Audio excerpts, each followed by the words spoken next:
너무나 잘 아는 내용입니다. 시몬 베드로가 이제 어부였죠. 그가 갈릴리 바다에 가서 호수에 가서 이제 고기를 잡는데 밤이 새도록 고기를 한 마리도 잡지 못했습니다.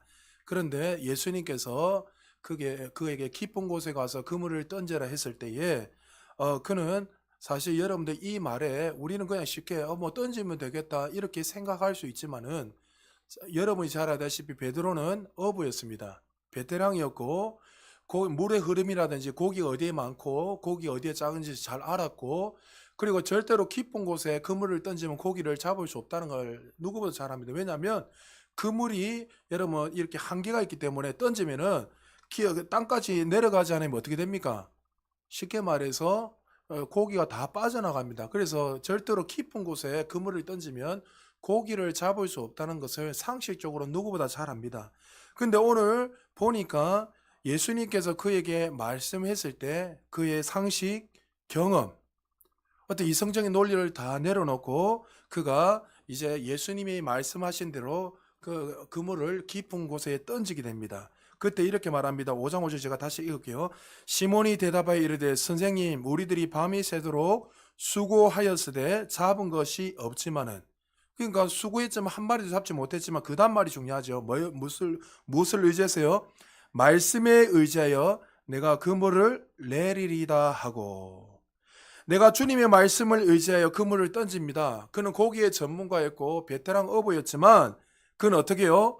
예수님이 말씀하셨기 때문에 그 말씀에 의지해서 그물을 던졌을 때 그물이 찌들질 정도로 그의 배에 탄 사람들이 다 들 수 없으니까 옆에 있는 사람들을 불러서 함께 이 고기를 쉽게 그물을 올린 것처럼, 그만큼 그물이 성경의 원문이나 다른 데 보면, 다른 성경에 보면 그물이 찢어졌다 되어 있습니다.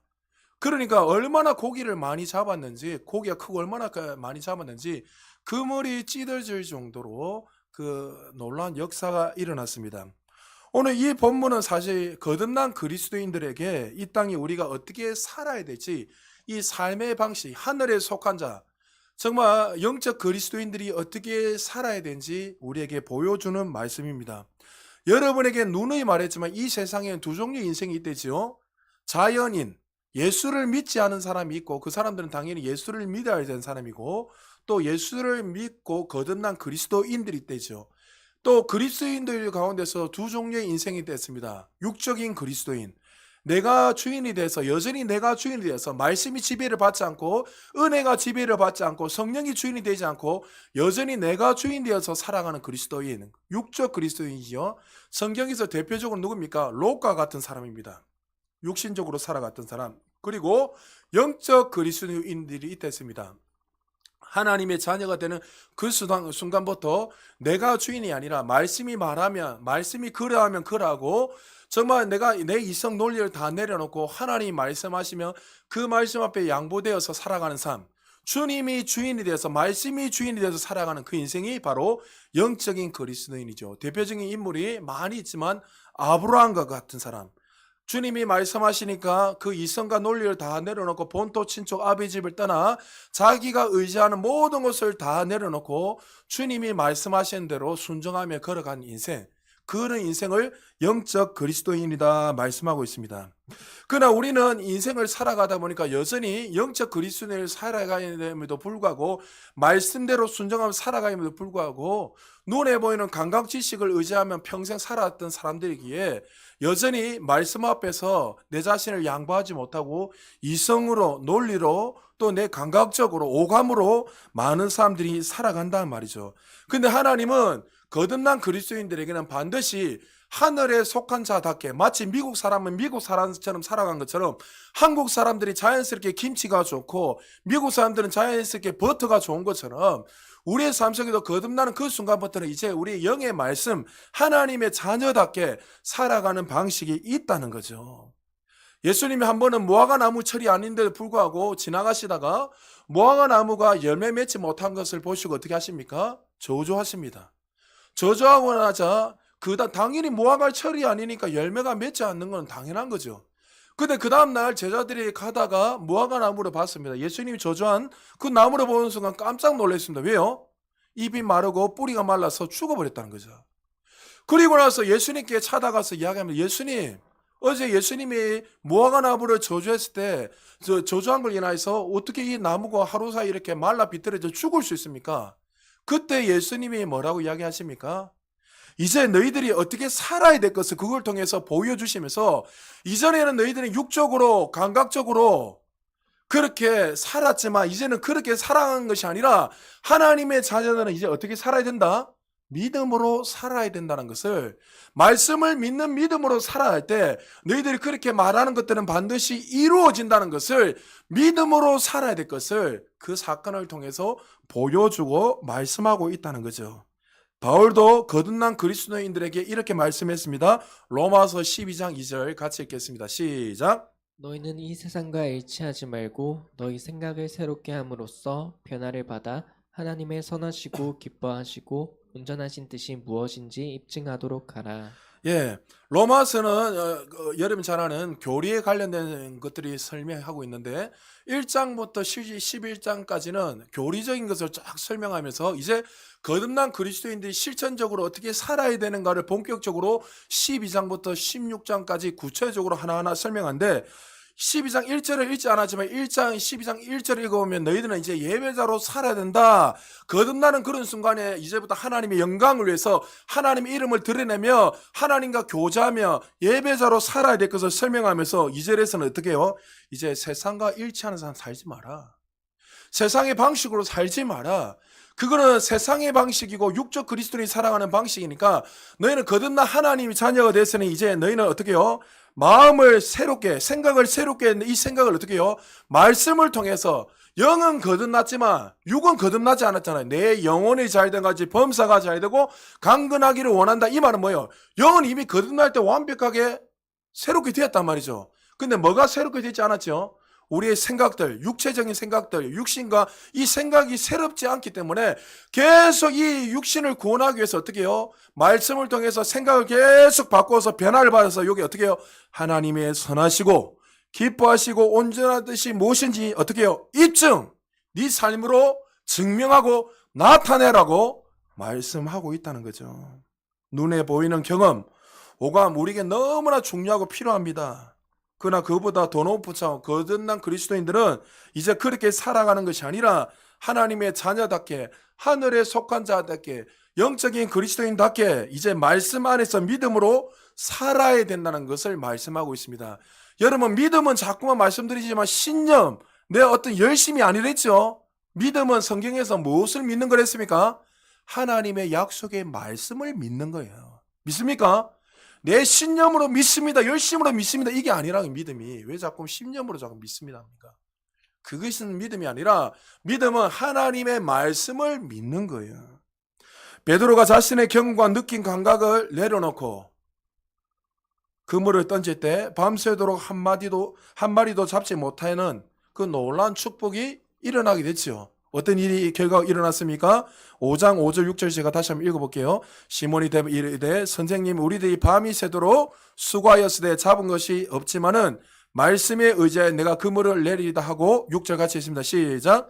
그렇게 하니 고기를 잡은 것이 심이 많아 그물이 찢어지는지라. 할렐루야. 말씀에 의지하여. 이게 그리스도인들의 삶의 방식이라죠. 여러분 제자들이 자꾸 우리는 그리스도의 제자입니다. 자녀라 이런 양인데 제자들이 따라가는 그 세 가지가 있습니다. 세 가지. 제자의 법칙이 세 가지인데 첫 번째 제자는 우리가 믿는 예수 그리스도가 누군가를 알아야 됩니다. 내가 믿는 분이, 내가 따라가는 분이 누군지 모르는데 어떻게 제자로 따라갈 수 있습니까? 맞죠? 그리고 두 번째, 우선순위를 바꾸는데 물질을 주님보다 더 사랑해서는 안 됩니다. 그래서 하나님과 마지막적으로 끊임없이 대립하는 게 뭐랬습니까? 만몬신, 물질입니다. 온전한 제자가 되기 위해서는 물질을 의지하는 것이 아니라 하나님을 의지하기 때문에 예수님이 끊임없이 물질에 대해서 이야기합니다. 그리고 세 번째, 자기 십자가를 지고 부인을 했습니다. 여러분, 주님의 제자로 살아갈 때에 끊임없이 우리 안에 내 어떤 의떠함, 내 열심, 내 경험, 이거 어떻게 해요? 내려놓으라는 거예요. 여러분 안 쉽단 말이죠. 맞죠? 안 쉬워요 정말. 그래서 끊임없이 주님의 자녀로서 살아가는 거, 제자로 살아가는 거, 어떤 분한테 이렇게 하겠습니다. 이 이야기하니까 목사님 그럼 평생 내가 부인하고 그리 살아야 됩니까? 그걸 생각하니까 머리가 아프다는 거예요. 제가 비법을 가르쳐 드렸습니다. 간단합니다. 하나님의 은혜 안에 있으면 됩니다. 할렐루야. 내 열심으로 뭔가를 자꾸만 바꾸려니까 안 되지. 하나님의 은혜 깊이 잠겨 있으면 그걸 다 누리는 거죠. 근데 자꾸만 내 힘으로 내 열심으로 아동바동 뭔가를 하려고 하니까 문제가 생기는 거예요. 저도 여러분을 위해서 기도하고 저도 개인적으로 기도할 때 다른 기도 안 합니다. 여러분 뭐 이거 주세요 저거 주세요 그런 기도 될 수 있으면 잘 안 합니다. 저는 이미 내 안에 다 있기 때문에. 그런데 하나님 앞에 오늘도 기도하면서 이런 기도했습니다. 하나님 나 목회 잘하고 싶어요. 그냥 눈에 막 불이 일라고 사람들이 막 안전병이 일라고 이런 건 뭐 다행히 나타나니까 그건 것이 아니라 그 정도였다. 또 뭐 건물을 세우고 그게 아니라 하나님 정말 목회 말 그대로 하나님이 정말 기뻐하는 삶으로 한 사람 한 사람 잘 세워가지고 그런 정말 하나님이 기뻐하는 그 목회의 성공자 좀 되고 싶다고. 하나님이 얼마나 기름 부으시면서 기뻐하시는지. 여러분 기도는 그렇게 하는 거예요. 내 어떠함을 위해서 여러분의 기도가 뭐 물질을 달라 그게 틀렸다는 게 아니라 정말 하나님이 기뻐하시는 그 기도들. 그러니까 베드로는 지금 자신의 어떤 경험, 생각 내려놓는 게 쉽지 않지요. 뜬금없이 한 청년이 와가지고 이야기하는데 나는 갈릴리 어릴 때부터 고기를 잡았던 사람인데 여러분의 그 생각들 내려놓기를 지금 축복합니다. 마가복음 7장에 더러운 귀신 들린 어린 딸을 둔 수로보니게 여인의 이야기가 나옵니다.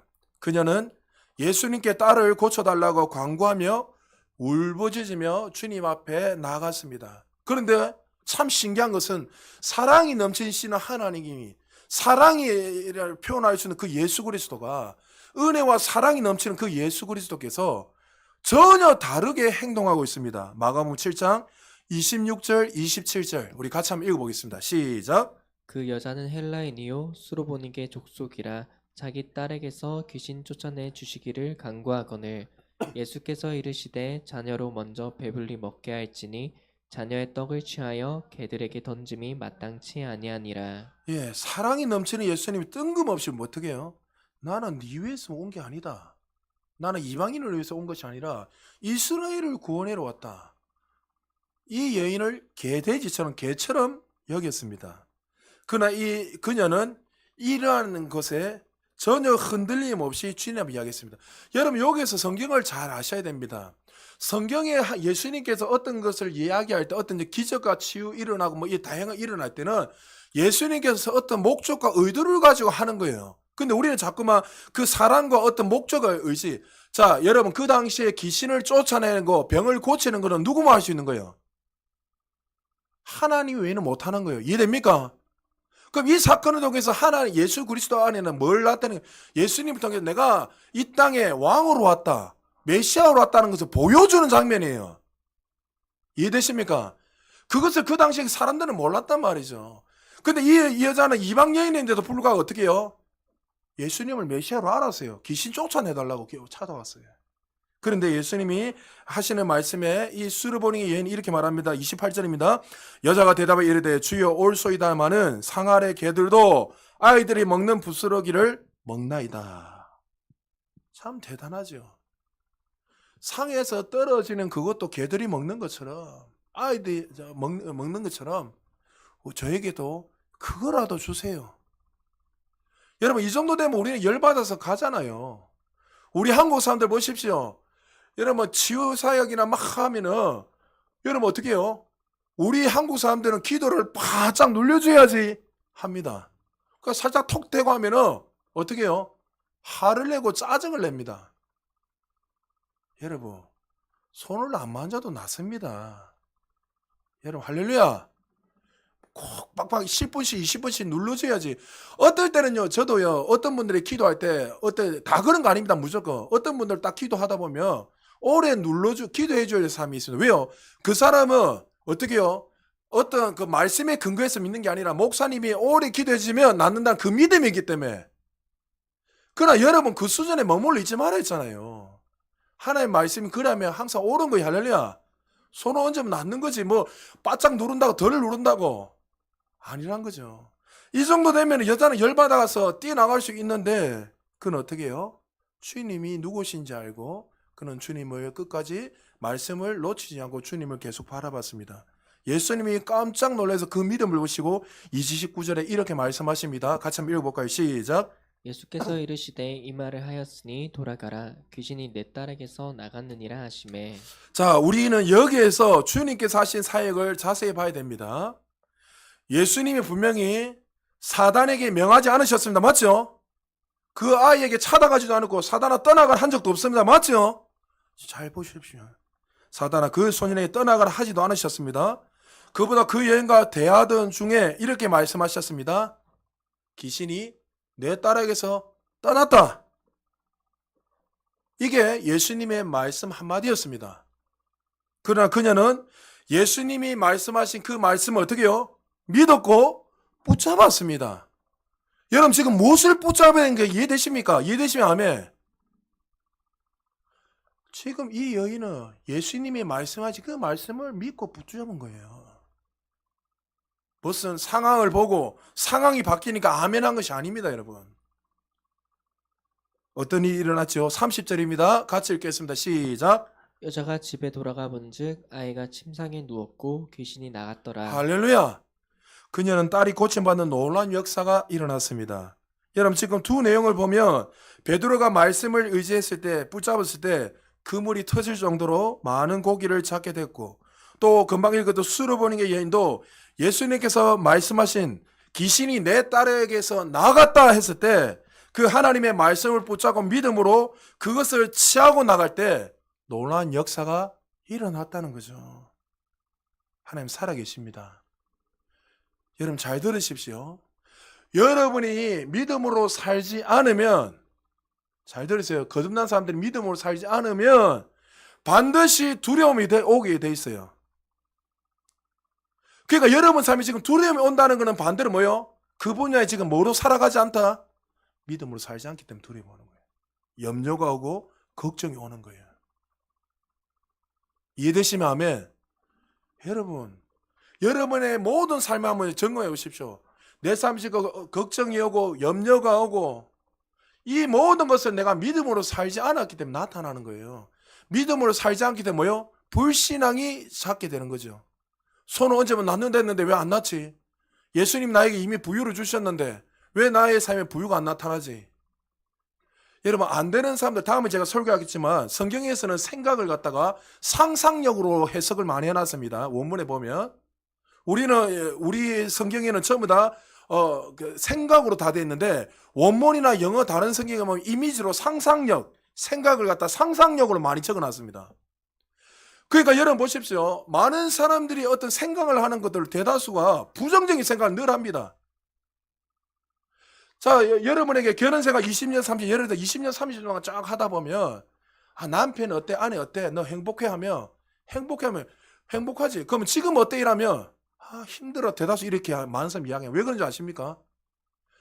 좋은 거를 생각은 안 하는 거예요. 사랑하기 때문에 결혼했잖아요. 맞죠? 은하 사랑해서 결혼했지? 네 보고 지금 그렇다 아니다. 니는 얼마 안 됐으니까. 사랑해서 결혼했잖아요. 맞죠? 그럼 여러분 사랑이 결혼했으면 그것을 계속 생각을 하고 묵상하고 좋은 것들 해야 되는데 그것을 생각하는 것이 아니라 어떻게 해요? 그건 다 잊어버리고 힘들고 안 좋은 것들만 부정적인 것만 계속 생각하는 거예요. 그 생각이 여러분을 망하게 하는 거예요. 마귀는 어떻게든 간에 여러분에게 그런 생각을 계속 집어넣습니다. 부정적인 생각들. 그래서 예수님이 뭐라 했습니까? 은혜를 잊지 마라. 기억해라. 계속 기억하잖아요. 여러분이 과거로 돌아가는 게 아니라 예수 그리스도가 십자가에 못 박혀 주신 것을 잊지 마라. 왜 잊지 마라? 이유 뭡니까? 그것을 기억할 때 거기서부터 여러분 삶에 전진이 일어나는 거예요. 할렐루야. 그러니까 안 되는 사람들은 계속 내일에 대한 부정적인 생각. 저는요, 여러분 어떻게 생각하면 모르겠지만 저는요, 그렇게 생각해 본 적이 없습니다. 물질이 있으나 없으나, 나는 뭐 물질 어떡하, 그거 고민 안 합니다. 어떨 때는 인간적인지라 이렇게 생각할 수 있죠. 그러나, 아니다. 하나님이 우리의 삶에 어떤 것들을 주셨는가? 앞으로 또 어떤 일이 일어날 것인가? 계속 여러분 생각, 성경에서는 상상력, 원문에 보면 영어에 보면 상상력으로 되어 있어요. 그것을 계속 이미지하면서 그것을 통해서 어떻게 해요? 말씀이 말하는 것을 계속 고백하고 생각하는 거예요. 그럼 그 말 생각한 대로 말한 대로 나타나는 거예요. 왜 우리가 되는지 안 되는지 이제 이해하십니까? 나중에 제가 계속 설명합니다. 이와 비슷한 이야기로 죽어가는 아들이 있는 왕의 시인아에 관한 이야기도 있습니다. 예수님이 가버나움에서 물이 포도주로 바뀌는 놀라운 기적을 일으킵니다. 그리고 갈릴리에 오셨다는 그 소식을 듣고 왕의 신하가 예수님을 청하고 만났습니다. 그리고 예수님께 이렇게 이야기합니다. 요한복음 4장 49절 50절 같이 읽겠습니다. 시작. 신하가 이르되 주여 내 아이가 죽기 전에 내려오소서. 예수께서 이르시되 가라 내 아들이 살아있다 하시니 그 사람이 예수께서 믿고 가더니. 자, 왕의 신하니까 나름대로 어마어마한 권세가 있지 않았겠습니까? 그런데 예수님이 그에게 가서 기도도 해주고 일한 것이 아니라 모르겠죠? 예수께서 하신, 다시 말해서 예수께서 이르시되 가라 내 아들이 어떻게 해요? 살아있다 하시니 그 사람이 뭐요? 예수께서 하신 말씀 믿고 가더라. 할렐루야. 상황을 믿은 게 아니에요. 변화되고 고침받고 믿음이 된 게 아닙니다. 그거는 세상 사람도 다 하죠. 그리스도인들은 거듭난 사람들은 그렇게 사는 게 아니라는 거예요. 왜 여러분들은 자꾸만 그렇게 여러분의 신념으로 여러분의 열심으로 뭔가를 자꾸 하려고 합니까? 그게 아니란 거예요. 하나님 말씀이 그러하면 그러한 거예요. 할렐루야. 여러분의 그 고백, 그 도리를 굳게 붙들으라고 했잖아요. 왜 여러분들은 한 번, 두 번 하다가 만약에 안 나면 왜 낙심하고 부정적인 생각하고 나는 왜 이럴까 절망하고 좌절하고 불신앙으로 왜 과거로 다 돌아갑니까? 불신앙으로 돌아가는 그 순간부터 하나님의 역사는 여러분 삶에 제한되게 나타날 수밖에 없어요. 왜? 하나님 역사를 하나님이 막는 것도 아니고 내가 막고 있기 때문에. 그 생각을 바꾸지 않는 이상, 우리가 좀 하나님 말씀이 말한 대로 믿음으로 기능하지 않는 이상 하나님 말씀한 대로 그 삶의 역사가 일어나지 못하는 거예요. 죄송하지만. 왜요? 오직 의인은 믿음으로 말미암아 살기 때문에. 그 믿음이 뭐요? 하나님의 말씀. 할렐루야. 그러니까 우리는 믿음으로 기도한다고 하면서 계속 상황을 변화되기만을 바라보고 기도할 때가 많습니다. 이 기도 필요 없다는 게 아닙니다. 그러나 그것이 바로 우리가 많은 믿음의 결과를 얻을 수 없는 이유 중 하나입니다.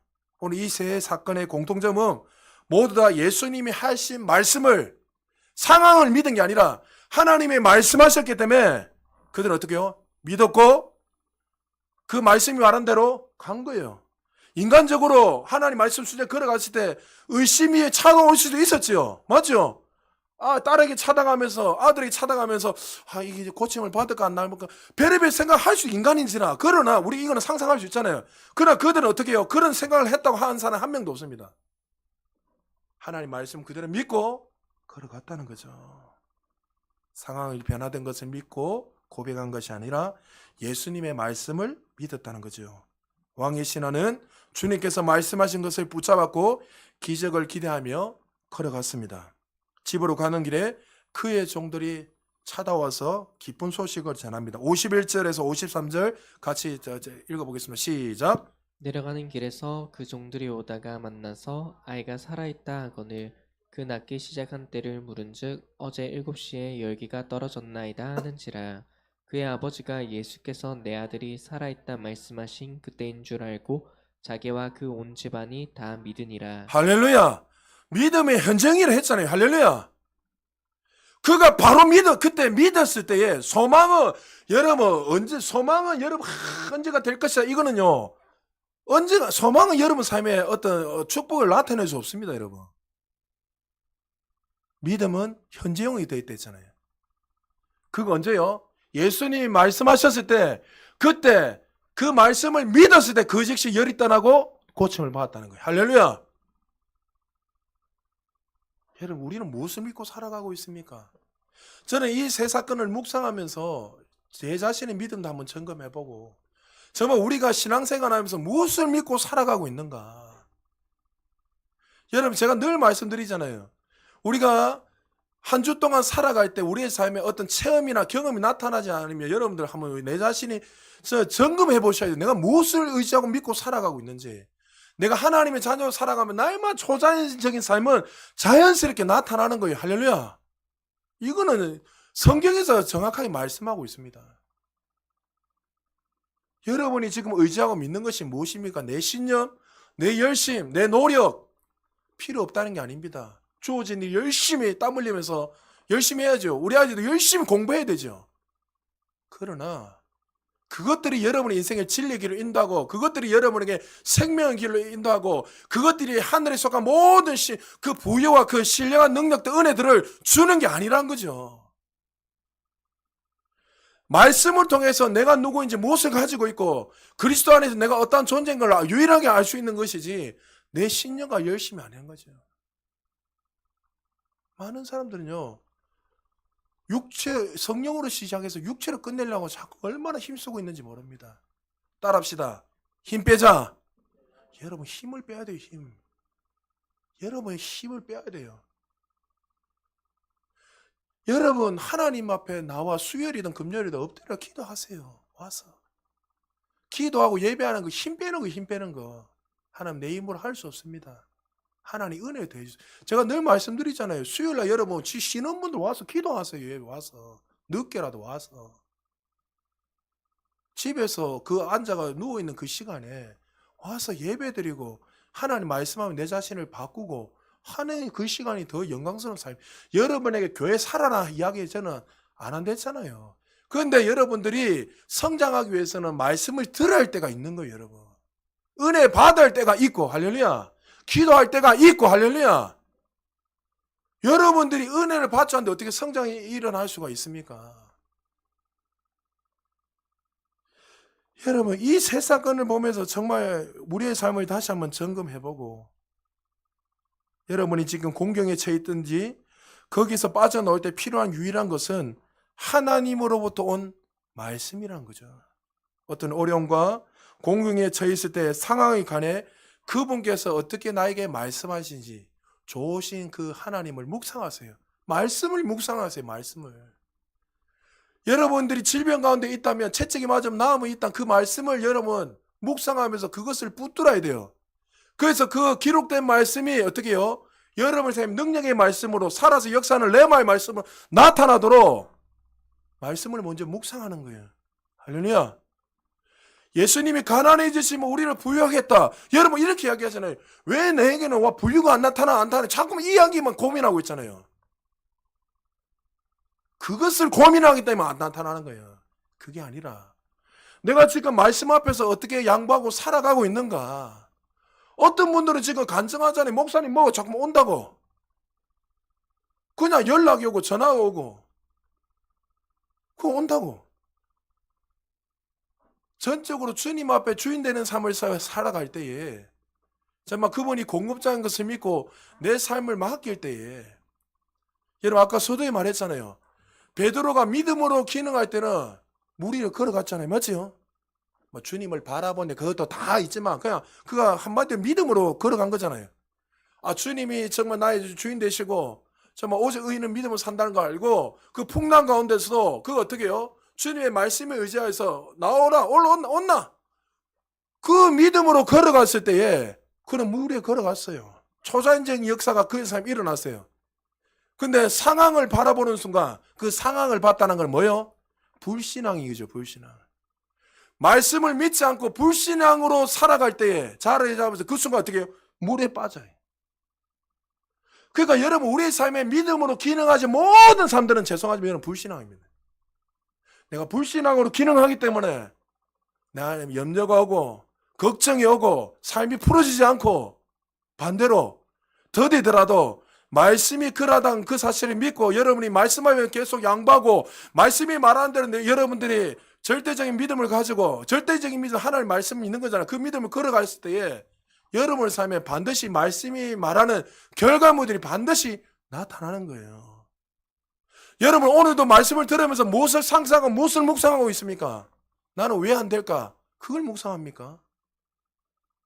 아니면 내게 능력 주시냐 모든 걸 할 수 있다는 그 약속의 말씀을 붙들고 살아계신 그 하나님, 정말 고아와 같이 가부와 같이 나를 버려두지 않으시고 우리의 삶의 모든 인애로 사랑으로서 이끄시는 그 좋으신 하나님 날마다 묵상함으로 여러분 그 자리에서 계속 전진하며 나아가고 계십니까? 우리는 정말 우리 인생을 살아갈 때 상황을 변화시키는 것이 아니라 하나님의 말씀을 믿고 나아가는 겁니다. 우리에게 어떤 상황이 닥쳐도 가장 필요한 것은 그 상황을 향한 하나님의 말씀 한마디가 우리 인생을 지탱하고 변화시키고 승리케 한다는 거죠. 상황을 변화되리라 믿기보다는 그 상황을 돌파시키고 이미 승리하신 그 하나님의 말씀을 내가 어떻게 믿고 걸어갔냐, 여러분 삶에 영광에서 더 큰 영광 올라가는 열쇠라는 것을 기억하시기 바랍니다. 이 말씀 한마디는 어떨 때는 말씀 한마디를 묵상하다가 떠오를 때도 있고, 어떨 때는 기도하다가 그 말씀이 생각날 때도 있고, 어떨 때는 예배 드리다가 생각지 않는 말씀이 생각나서 그 말씀이 여러분 삶의 레마로 나타날 때도 있고, 어떨 때는 서로 교제하다가 말씀이 생각나 그 말씀을 통해서 그 상황을 바꾸는 그런 역사들이 일어난다는 거죠. 그래서 여러분이 자꾸 은혜의 자리에 또 좋은 믿음의 사람들과 교제하는 그 자리가 너무나 필요하다는 거예요. 너무나 중요하다는 거죠.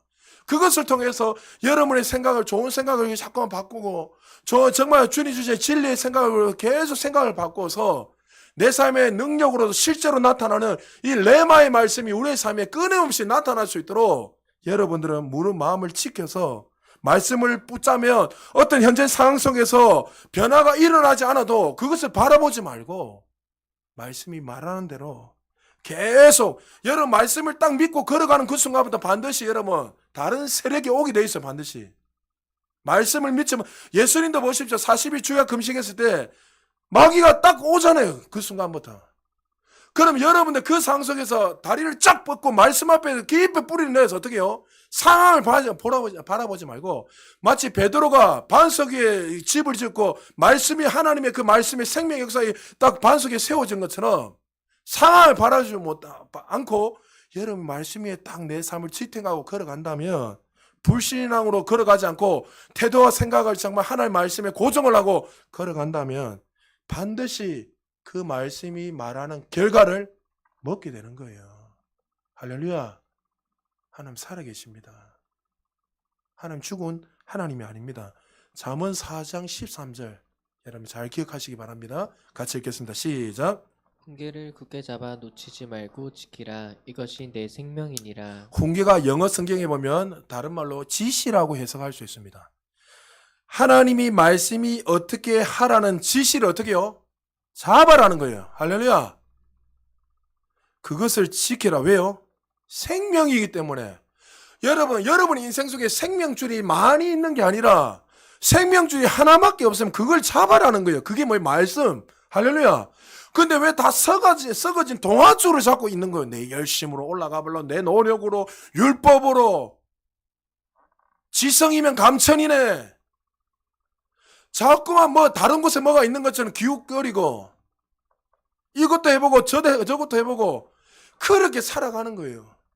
그게 아니라 여기에서 분명히 말했잖아요. 훈계, 하나님의 말씀.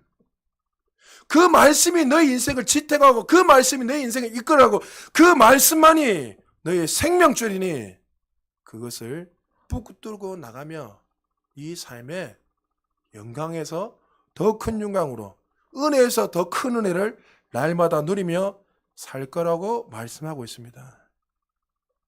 여러분 말씀 읽다가 기도하다가 교제하다가 어떤 하나의 말씀이 떠오르고 생각나며 레마의 말씀이 나타날 수 있도록 그것을 지키십시오. 그리고 그것을 사수하십시오. 여러분한테 지금 막 걱정하고 내일에 대한 염려가 있죠. 그럼 그때 어떻게 됩니까? 하나님의 말씀이 어떻게 말하는가 묵상하셔야 돼요. 염려하지 마라. 내가 너를 돌볼 것이다. 내가 세상 끝날까지 내가 항상 함께 하겠다. 할렐루야. 너는 복의 근원이다. 할렐루야. 너는 부유한 자라. 할렐루야. 너는 하늘의 상속자다. 할렐루야. 그 말씀을 여러분이 붙들고 그 말씀이 말한 대로 계속 고백, 그 말씀이 나타날 때까지 여러분들 계속 그렇게 믿음으로 걸어가면 삶의 부유가 나타나는 거예요. 할렐루야. 근데 조금마다가 안 되면 어떻게 해요? 자꾸 불신앙으로 자리 잡잖아요. 안 되네. 내 인생 왜 이래? 망했다. 이렇게 그 잘못된 상상력, 생각을 여러분은 계속 생각하고 있잖아요. 여러분 오늘 하도 여러분들 어떤 생각을 하고 살았냐 한번 점검해 보십시오.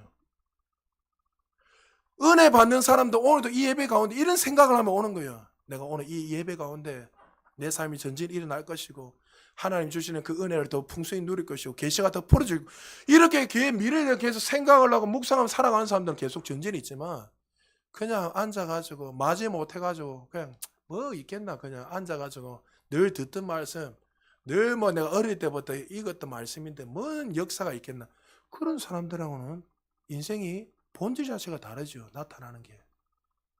하나님 살아계십니다. 여러분 한 가지만 더 읽겠습니다. 히브리서 4장 12절에서 13절 우리 두 절 같이 한번 읽겠습니다. 시작. 하나님의 말씀은 살아있고 활력이 있어 좌우의 날선 어떤 검보다도 예리하여 혼과 영과 및 관절과 골수를 찔러 쪼개기까지 하며 또 마음의 생각과 뜻을 판단하나니 지으신 것이 하나도 그 앞에 나타나지 않음이 없고 우리의 결산을 받으실 이의 눈앞에 만물이 벌거벗은 것 같이 드러나느니라. 할렐루야. 히브리서 4장 12절이 왜 나왔는지를 알아야 돼요. 여러분. 항상 성경은 한 절만 보지 말고 그 4장 1절부터 쫙 읽으면 3장도 나오고 쫙 읽어보면 어떤 내용이죠? 이스라엘 백성들이 왜 가나안 땅에 들어가지 못했느냐? 그 이야기 하는 거예요. 3장부터 읽어보면 4장까지 쫙 이게 뭐예요? 그들이 이미 아브라함 통해 약속하신 젖과 꿀이 흐르는 가나안 땅을 이미 하나님 다 허락하시고 주셨어요. 주겠다가 아니고 이미 줬어요. 근데 그들이 왜 그 축복의 땅을 들어가지 못했냐 하니까 3장 4절 보니까 그들이 말씀을 믿지 아니했다. 그들이 믿지 아니함으로 불순종함으로 불신앙으로 살아감으로 그들이 가나안 땅에 들어가지 못했다 이렇게 이야기합니다. 그러면서 12절에 갑자기 하나님의 말씀은 살아있고 하면서 쫙 이야기하는 거예요. 이 말이 뭐예요? 그들이 살아가면서 잡아야 할 것은 선민의식이 아니라 하나님의 말씀이라는 것을 이야기하는 거예요. 그러면서 14절에 구체적으로 결론 내는 거예요. 14절 4장 14절 같이 있습니다. 시작. 그러므로 우리에게 큰 대제사장이 계시니 승천하시니 곧 하나님의 아들 예수시라. 우리가 믿는 도리를 굳게 잡을지어다. 자, 예수님이 어떻게 오신 말씀이 말한 대로 오셔가지고 죽으시고 부활하고 승천하시고 그 모든 말씀을 이룬 것처럼 너희도 어떻게 해요? 그 말씀을 잡으라는 거예요. 그 이야기 하는 거예요. 말씀이 반드시 이루어진 것처럼. 할렐루야. 이거 이야기하는 거 이거. 여러분이 지금 무엇을 붙들고 살아가고 있습니까? 힘 빼십시오. 힘 빼. 아직도 자꾸만 힘주고 살아가려는 분들. 하나님의 그 은혜 없이는 살아갈 수 없어요.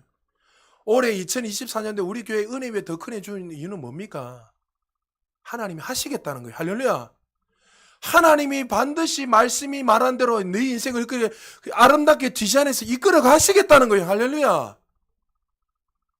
아직도 여러분 자신을 자꾸만 말씀을 통해서 여러분을 바라보지 않고 현실의 벽 앞에서 원망하고 불평하고 왜 안 될까? 그렇게 어떤 세상이 주는 방식으로 생각을 하고 살아갑니까? 여러분, 생각을 바꾸십시오. 우리가 믿는 도리를, 고백을 굳게 잡아라. 사랑하는 여러분, 오늘 말씀을 통해서 우리의 삶의 환경 속에 어떻게 우리가 승리하며 하나님의 자녀로 살아갈 것을 보여주고 말씀하고 있습니다. 결론은 뭐예요? 하나님 말씀입니다.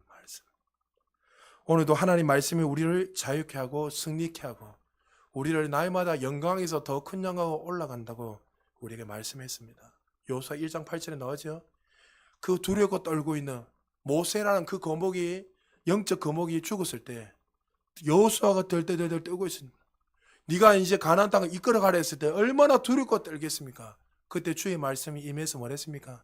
사랑하는 아들아, 너는 좌로나 우로나 치우치지 말고 하나님 말씀을 주야로 묵상해라. 쉽게 말해서 말씀을 붙들어라. 하나님이 말씀이 어떻게 했냐, 반드시 가나안 땅을 내가 이끌어가겠다, 인도하겠다, 너에게 줬다고 하는 그 말씀을 잊지 말고 날마다 묵상함으로 살아갈 때 네 삶에 번영이 임하고 형통이 일어날 것이라고 말씀하고 있는 거예요. 반대로 우리가 우리의 삶에 형통이 이미 주셨는데 일어나지 못하는 이유는 뭡니까? 내가 그렇게 살아가지 않기 때문에 형통이 안 일어나는 거예요. 반대로 내가 만약에 그 말씀이 말한 대로 내 생각을 바꾸고 태도를 바꾸고 계속 말씀이 말하는 대로 날마다 그 말씀이 말하는 대로 언제까지요? 말씀이 내 삶에 나타날 때까지 그것을 굳게 잡고 생각을 바꾸고 태도를 바꾸고 해서 걸어 나가면 우리의 삶 이미 영적인 그 세팅단의 번영한 삶이 그 형통한 삶이 날마다 영광에서 더 큰 영광으로 나타난다는 거예요. 할렐루야. 그러므로 여러분 삶의 상황을 바라보지 말고 그 상황 때문에 쪼그라들지 말고 지금 한국이 어떻고 세계가 어떻고 그 때문에 상하게 보고 눌리지 말고 여러분 늘 말씀드렸잖아요. TV 매체는 10개 중에 거의 10개가 다 부정적인 말입니다. 한 개 있을까 말까입니다. 그걸 자꾸 묵상하면 그런 매체를 계속 들으면 여러분도 그렇게 자꾸 인식이 바뀌는 거예요. 그런 걸 묵상하지 말고 하나님의 말씀이 우리에게 어떻게 말씀하시는가 그 정말 그 영광의 덕흥에 올라온 그 말씀이 무엇인지 날마다 묵상해서 여러분의 삶을 예언을 하고 여러분의 삶을 선포해서 계속 새로운 것을 기경해서 계속 전진함으로 말미암아 여러분의 삶에 제한 없는 하나님의 은혜들이 날마다 나타나는 우리 모두 되시길 주님 축복합니다. 우리 제가